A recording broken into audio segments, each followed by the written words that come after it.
You are almost at the top of the mountain. You have been climbing the mountain, okay? But there's some mountains that are there that you have to actually climb. These are the blockages, these are the obstacles, and these are mountains that you actually have to climb. See, when you are climbing a mountain, God will give you the tools to get to the top of that mountain. He will give you the tools to keep you safe, okay? But what will happen is, as you are climbing the mountain to the top, if you look down and you see how high you are, that's going to trigger you. That's going to bring fear, anxiety, all of that, right? And this is why the devil will oftentimes try to get you to look backwards in life. And then you have this anxiety and fear about losing everything or about going backwards in life, right? Continue to look forward and continue to climb, because many of you guys are about to reach the top of that mountain. When you get to the top of the mountain, you are able to see the view, okay? You are able to have the best view. And what is the view? The view is of your life. The things that you had to endure, things you had to go through. It's best to wait until you get to where God needs you to be before you actually start looking back. So therefore, when you do look back, you can't go back, because when you look back, you're only looking back to see how far you've come. It's not because you're looking back out of fear or you're looking back out of anxiety. It's now just looking back to see how far you've come. You're about to reach the top of that mountain. Don't give up. Keep going. Congratulations. Okay? And keep the Holy Spirit very close to your heart. Keep following his instructions, the instructions that he has specifically given you. Specifically, what I mean by that is the conversations that you and God have in private, and the things that he has told you in private on how to get to where he needs you to be. Okay? Don't focus on what everybody else is doing.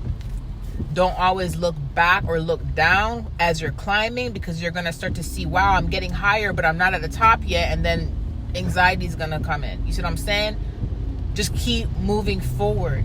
Keep being consistent. Keep being motivated. Okay? Keep the confidence. Love yourself. Take care of yourself. There's nothing wrong with loving yourself and taking care of yourself. Taking care of yourself is needed. Okay? It does not mean you are vain. It does not mean you are conceited. Your body is a temple. You have to take care of yourself physically, internally, and spiritually. You see what I'm saying? God is the one who is covering you, and God is the one who you are serving. If you are serving the King, the Holy Spirit, okay, then you are a representation of God, because you are his child.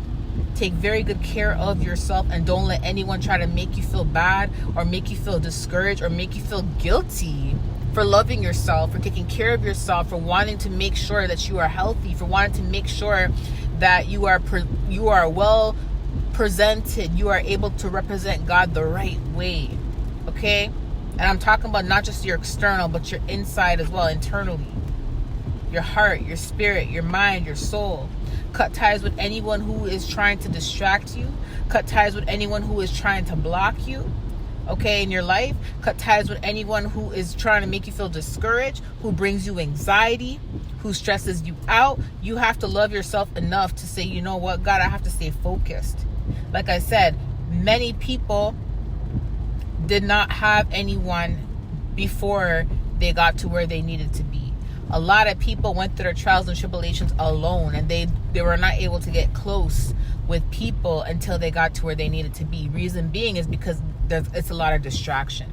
God may give you an instruction, and you may be serious about it, you may be focused on it, and you may be heading towards it, but as soon as you have that friend in your life that you're trying to get close to, that friend may call you up, may want to go hang out, may want to go, do something, and before you know it, you are now off course. You are now canceling things that you're supposed to be doing for the kingdom so you can go and receive pleasure.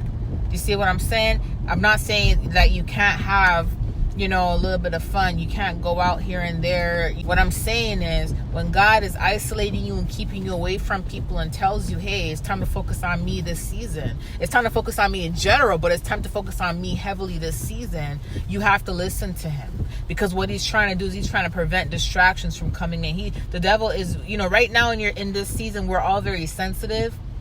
And before you get to where God needs you to be, you're extremely sensitive.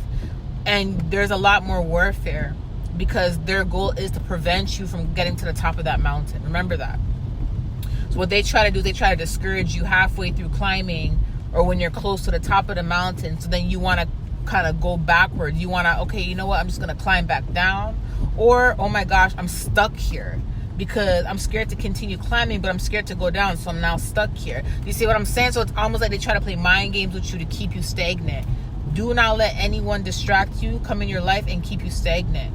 Okay? Use your discernment when it comes to anyone, who you talk to, what you watch. Okay? Use discernment in general. Anyways, I love you guys. Talk to you soon. Bye.